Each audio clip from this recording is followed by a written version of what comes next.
बिना बताए फल खाने में युवक की जमकर पिटाई। आप सबका स्वागत है न्यूज़ लाइन कोलकाता में। दुकानदार को बिना बताए फल खाने के आरोप में एक युवक की जमकर पिटाई कर दी गई। उसके बाद ही फल व्यवसायी को घेर कर पीटने की आरोप। सीसीटीवी में पिटाई की पूरी तस्वीर कैद है। इस पूरी घटना की शिकायत डोमजूर पुलिस स्टेशन में दर्ज करवाई गई है। कई लोगों को गिरफ्तार भी किया गया है। बीती रात मकड़ी के काटने की घटना में सुमन घोष नामक युवक गंभीर रूप से घायल हो गया। जबरदस्ती माफ़ी मांगने पर भी उसे कमर बेल्ट से पीटा गया। सुबह फल की दुकान में तोड़फोड़ की। घटनास्थल पर बड़ी संख्या में पुलिस और आरपीएफ मौजूद है।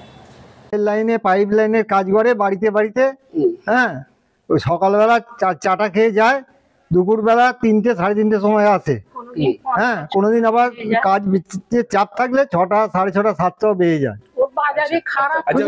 আপনি দেখেছেন সিসিটিভিটা মারছে আপনার ছেলেকে? না, আমরা ওসব কিছুতে আমরা জানতাম না। এই আপনারা বলছেন বলে আমরা আপনার কালি দাগ লেগে আছে বলে কি কোথাও কিছু হয়েছে নাকি? বলছে না, কোথাও কিছু হয়নি, আমি বিরিয়ানি কিনতে গিয়ে আমার ওই কালি লেগে গেছে কড়াতে। আপনার ছেলে একটা ফলের দোকানে গিয়ে মারধর নাকি করে? আচ্ছা, সেটা আমরা জানি না। ওকে জিজ্ঞেস করেছে কিছু হয়েছে, ওর মা জিজ্ঞেস করলো, বললো না কিছু হয়নি, আমি বিরিয়ানি কিনতে গিয়ে আমার ওই কড়াতে হাত লেগে এই গেঞ্জিতে প্যান্টে কালি লেগে গেছে, এই কথাটাই ওর মাকে বলেছে। আচ্ছা, আপনি তো দেখলেন মারছে? হ্যাঁ, মারছে। না না, এইভাবে কে কোনো মানুষ যদি হয়ে থাকে একটা ফল নেওয়ার জন্য, যদি ফল নিয়েই থাকে, আমি জানি না, যদি নিয়েই থাকে এইভাবে তাকে ৫-৬ জন মিলে ঘুরে এইভাবে বেল্ট দিয়ে ঘুষি চড় থাপ্পড়। হ্যাঁ, আজকে যদি আমার দেশের পাড়ার ছেলেরা ও সাপোর্টে না থাকতো তাহলে তো ওকে মেরেই ফেলতো। না, এইভাবে মারা চলে মানুষকে? বলুন, একটা ব্যবসায়ী যেখানে তোমরা এখানে ব্যবসা করে খাও।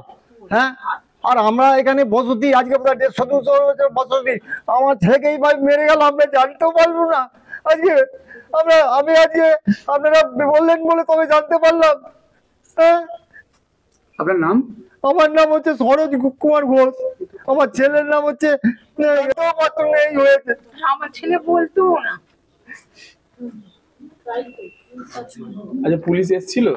না না, পুলিশ আসেনি, আমরা জানি না তো কিছু। আপনারা বললেন বলে আমরা জানতে পারলাম।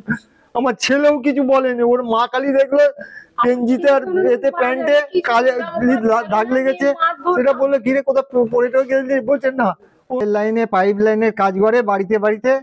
হ্যাঁ, ওই সকালবেলা চাটা খেয়ে যায়, দুপুরবেলা ৩টে সাড়ে ৩টের সময় আসে।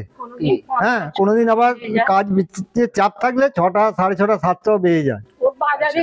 আচ্ছা, আপনি দেখেছেন সিসিটিভিটা মারছে আপনার ছেলেকে? না, আমরা ওসব কিছুতে আমরা জানতাম না।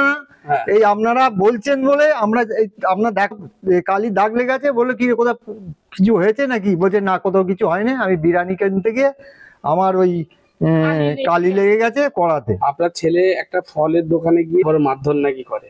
আচ্ছা, সেটা আমরা জানি না। ওকে জিজ্ঞেস করেছে কিছু হয়েছে, ওর মা জিজ্ঞেস করলো, বললো না কিছু হয়নি, আমি বিরিয়ানি কিনতে গিয়ে আমার ওই কড়াতে হাত লেগে এই গেঞ্জিতে প্যান্টে কালি লেগে গেছে।